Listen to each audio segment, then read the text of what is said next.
Hello, everybody. I am Tudor Dumitraş. I work at Symantec Research Labs, I'm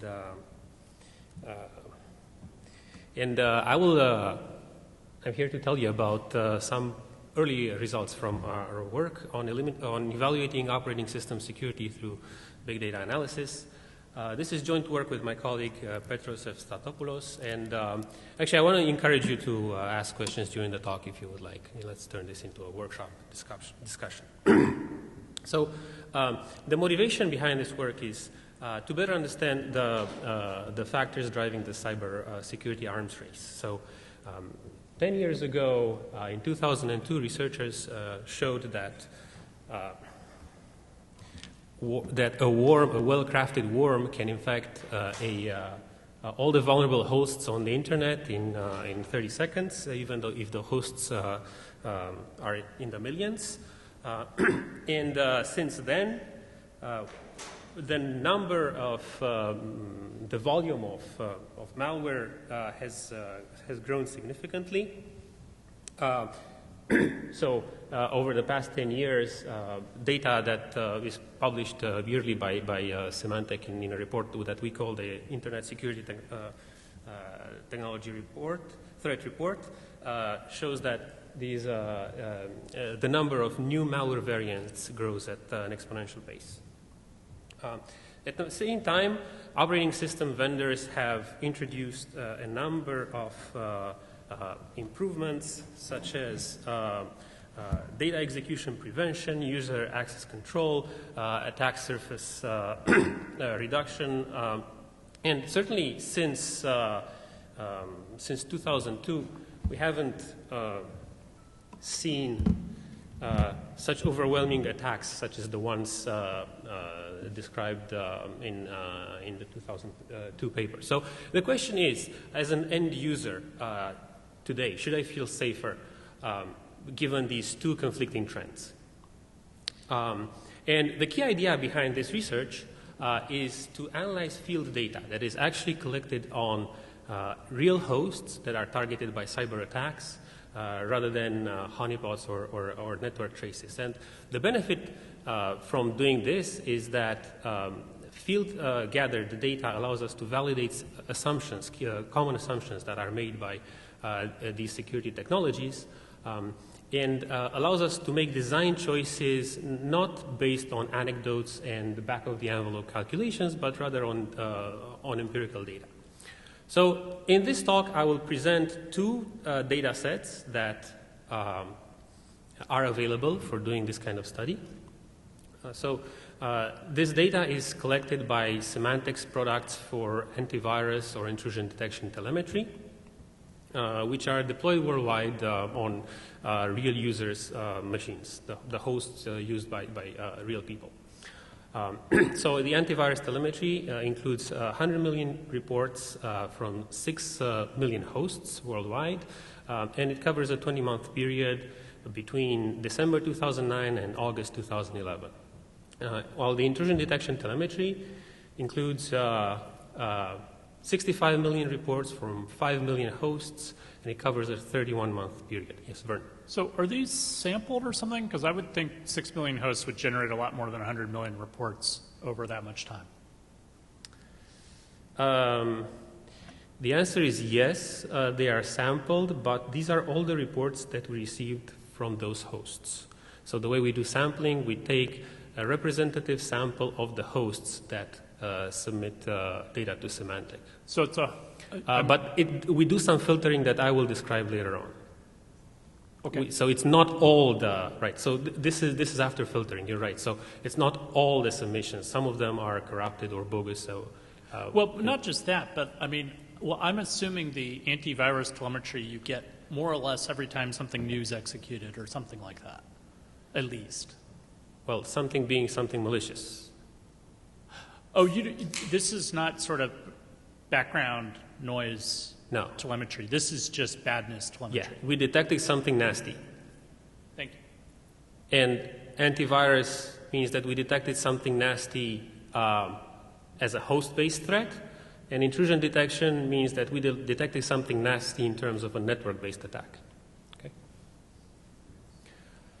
So by looking at this data, we can answer a number of open questions related to the current security improvements, such as what are the factors that influence the production of malware? Is it inherently more difficult to create viruses for newer platforms? Am I less likely to be attacked if my operating system is up to date? Or are certain operating systems less susceptible to attack? So my goal today is not to provide a definitive answer to these questions, but rather to show you some preliminary results that point in the right direction. And I'm also interested in your feedback into what are the other interesting things that we should look at. So this analysis is done on the Worldwide Intelligence Network environment, which is a system that we have developed over the past year at Symantec, and it's made up of two things.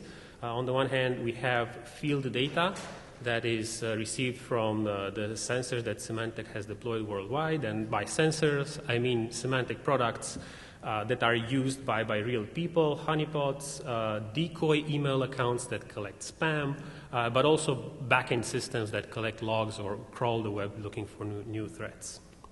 And the second part is a platform for benchmarking new security ideas and for conducting data analysis at scale. And both these resources are currently available. We're making them available to researchers in academia. So in a nutshell, yes? Question.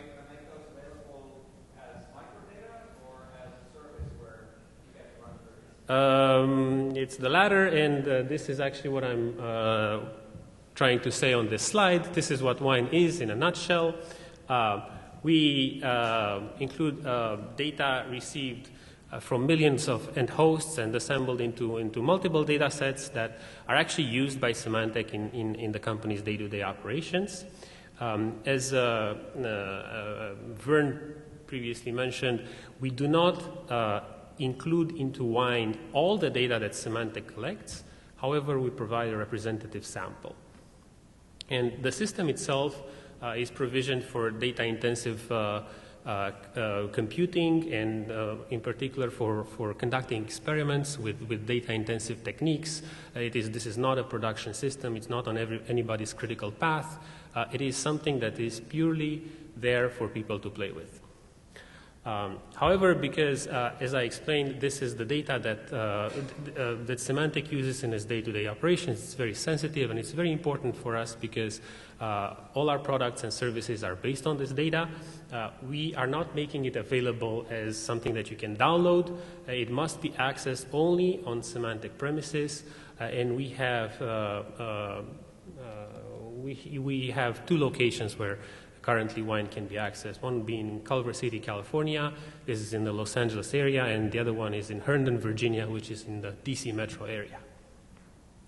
And one of the cool things about WINE is that we make an effort to ensure that experiments conducted on WINE are repeatable. So one of the ways is that we archive the reference data sets that are used in prior experiments. So for example, if you would like to conduct an experiment and you would like to allow other people to repeat it and reproduce your results perhaps 5 years from now when they're trying to compare a new algorithm against what you did, this will be possible because we actually store each data set used in these experiments. And we also take a method that is widely used in other experimental sciences of maintaining a lab book that documents the experimental hypotheses and the input and output data. Now, the two data sets, so in this talk, I will refer to two data sets that are currently included in WINE. The first one is antivirus telemetry, so this includes reports that a specific host-based attack, a virus, was detected somewhere.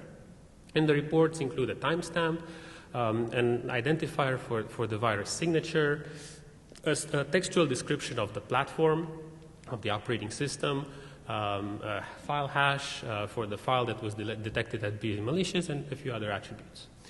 Intrusion detection telemetry, similarly, includes a timestamp, a signature ID for the intrusion, the platform description string and some information that is specific to network-based threats, such as the port that was targeted, where the attack came from, what was the process that received the attack, etc. Yes, Simon.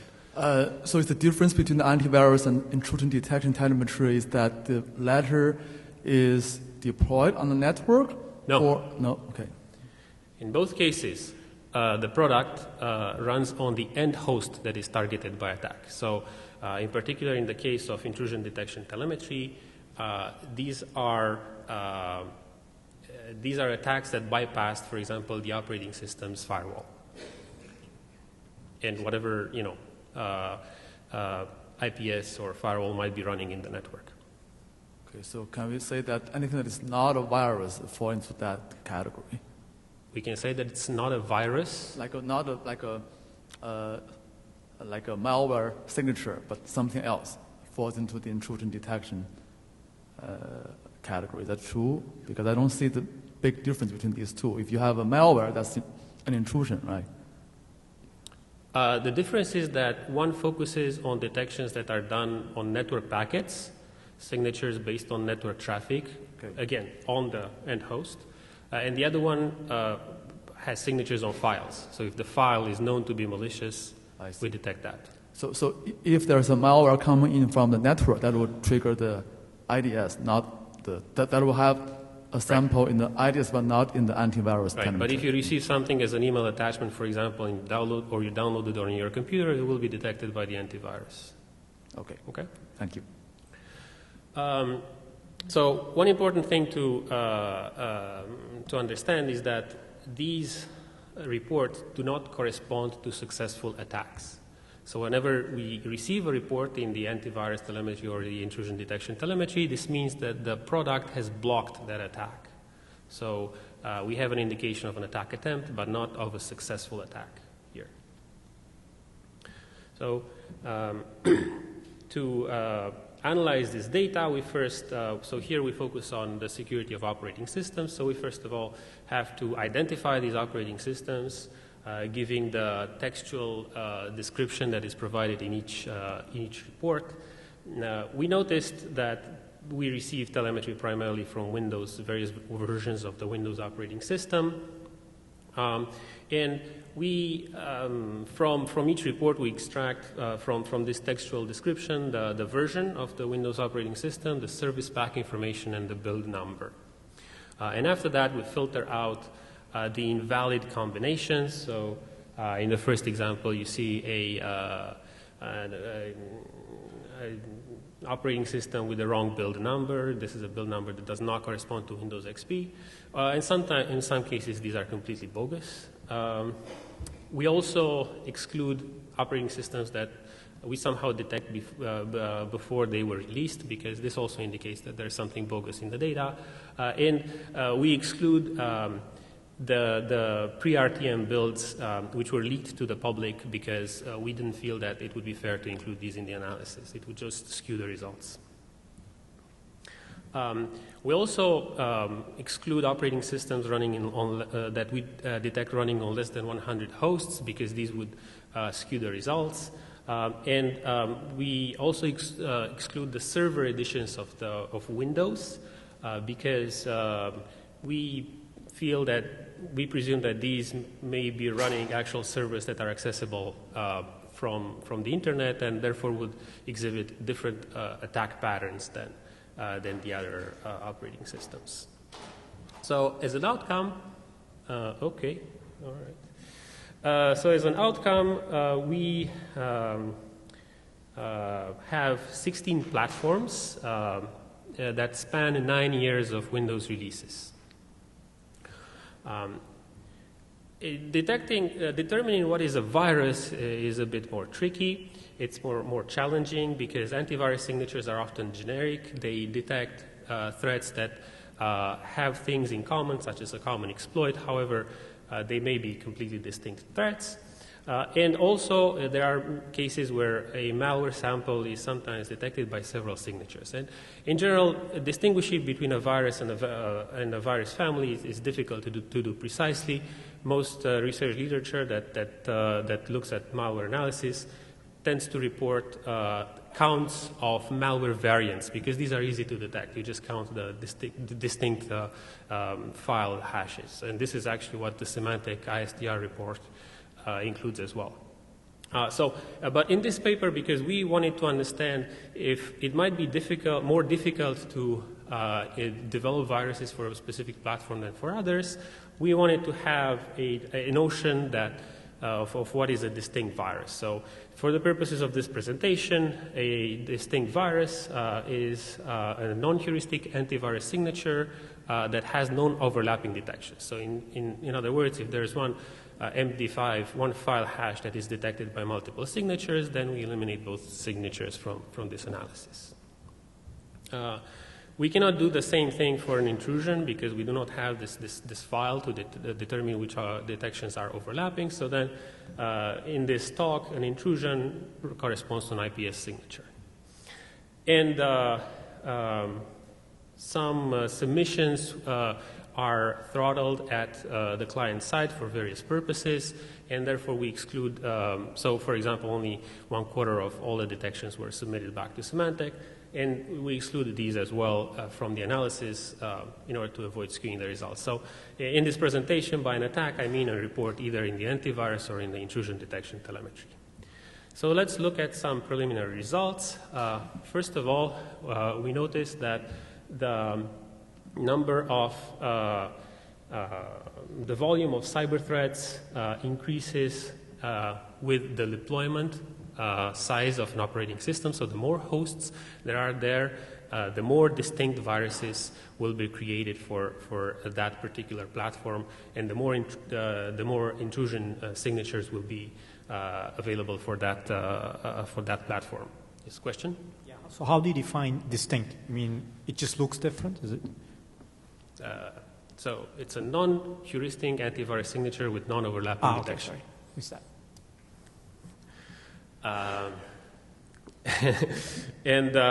Yeah, so one interesting thing to notice is that the versions, the operating system versions for which we have the highest volume of distinct viruses and intrusions available are also the ones that have deployed most of these new security technologies. So they are among the ones that are really well defended.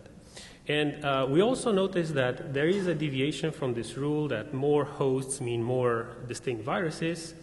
And this corresponds, for some reason, to the 64-bit versions of post-Vista operating systems. I'm not exactly sure what's happening here.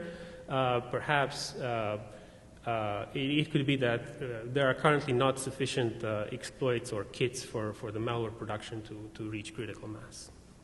Now, usually when I present these results, people ask me, why is Mac OS missing from this slide? So, okay, here's Mac OS. We observe a similar trend. However, so I must mention that on the previous slide I had log scales, while here, there are linear scales, and the trend really looks similar, the growth. But what I want to point out is that we do not have sufficient data. We have very few intrusions working for macOS, so we don't have enough data for statistically significant results. Okay, what? Yes, I'm just confused. What is a single point on this plot? Yes, sorry, I went too fast. So we count intrusions and distinct viruses per month. So therefore, the 1 point corresponds 1 month, all the intrusions and the number of hosts that were running that operating system during that month. So one of the Windows operating systems, Service Pack 1 for Windows 7, was actually released during the observation period, which made us wonder what happens, when you introduce a new operating system. So do you see do you already see attacks, or does it take a while to ramp up? So we looked at what happens immediately after an operating system is introduced, and the first thing that I want to point out is that these attack counts, these intrusion and this virus counts do not start at 0. So obviously, some existing viruses are still able to attack these new operating systems. For the intrusion detection telemetry, we see a growing trend, which suggests that it could be explained by the fact that there are more machines that are using the operating system, but for the distinct viruses, we see a more a different pattern. We don't see a distinct clear growth pattern, which suggests that there may be a different factor here involved. So Ulfar, do you want me to stop now, or because there were some questions? I still have a few results.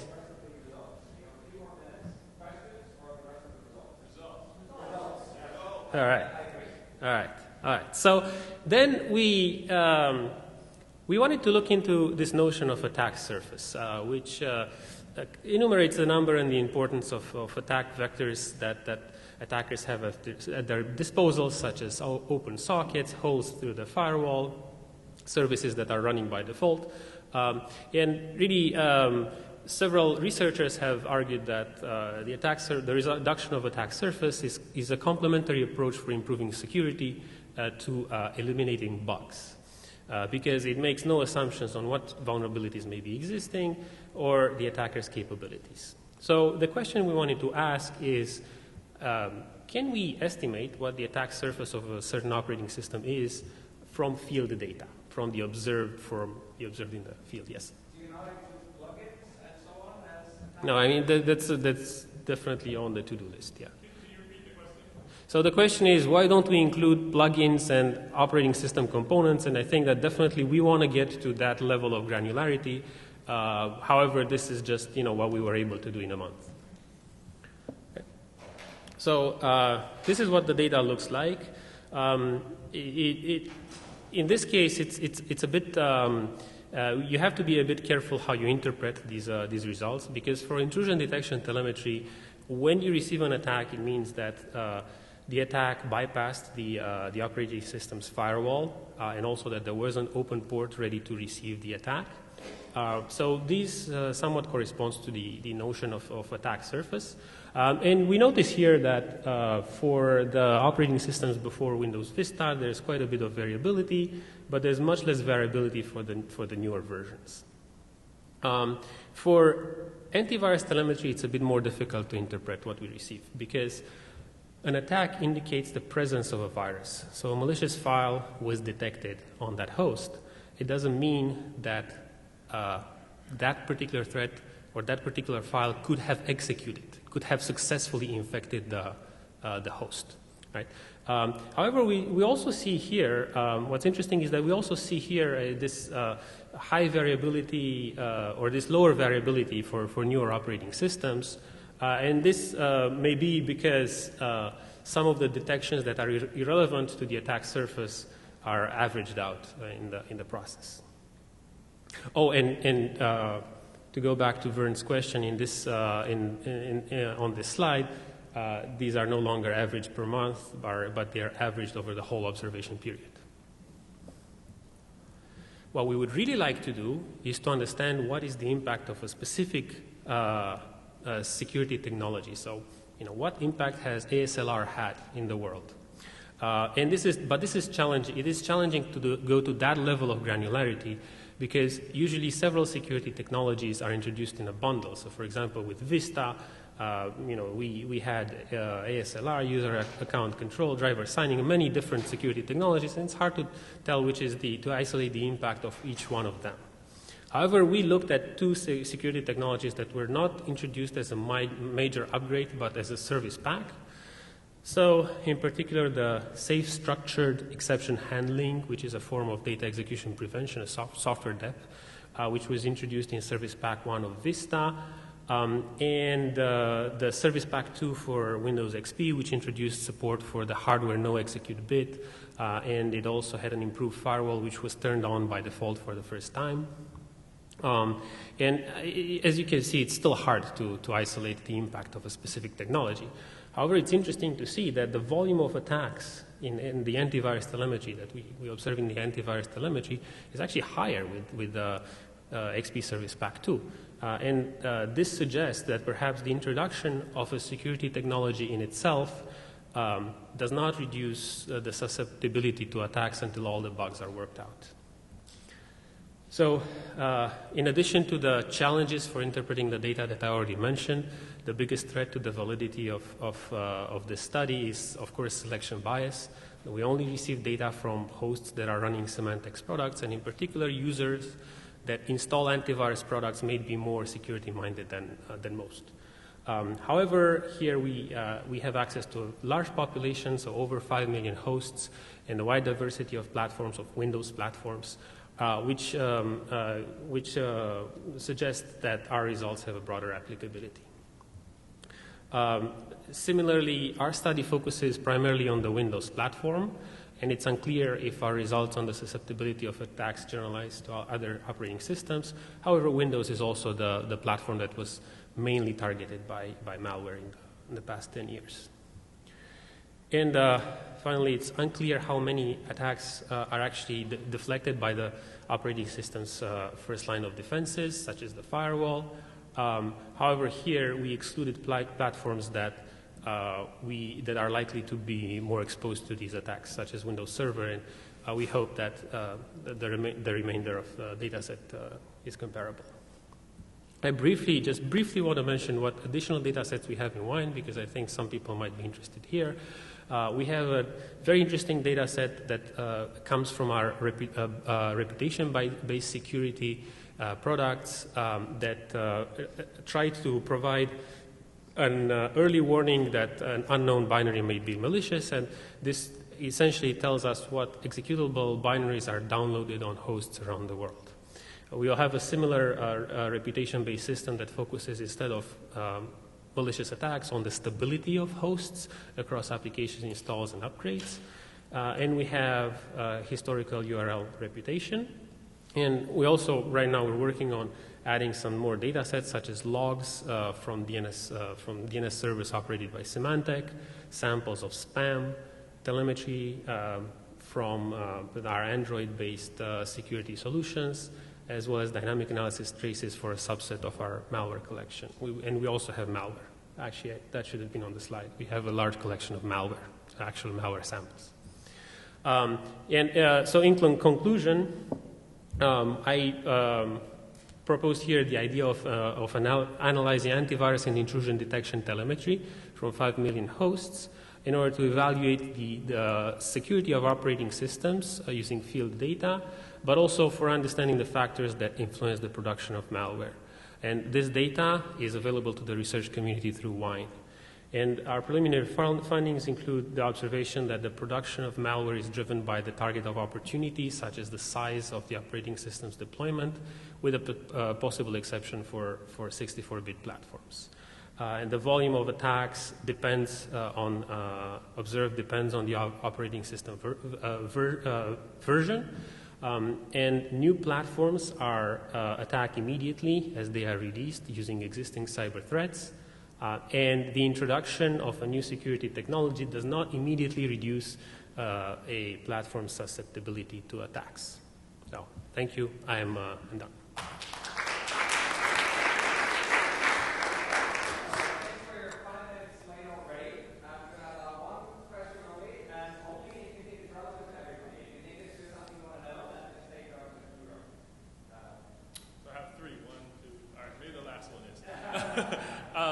So similar to, so the analysis you did was looking at the impact of introduction of security technologies.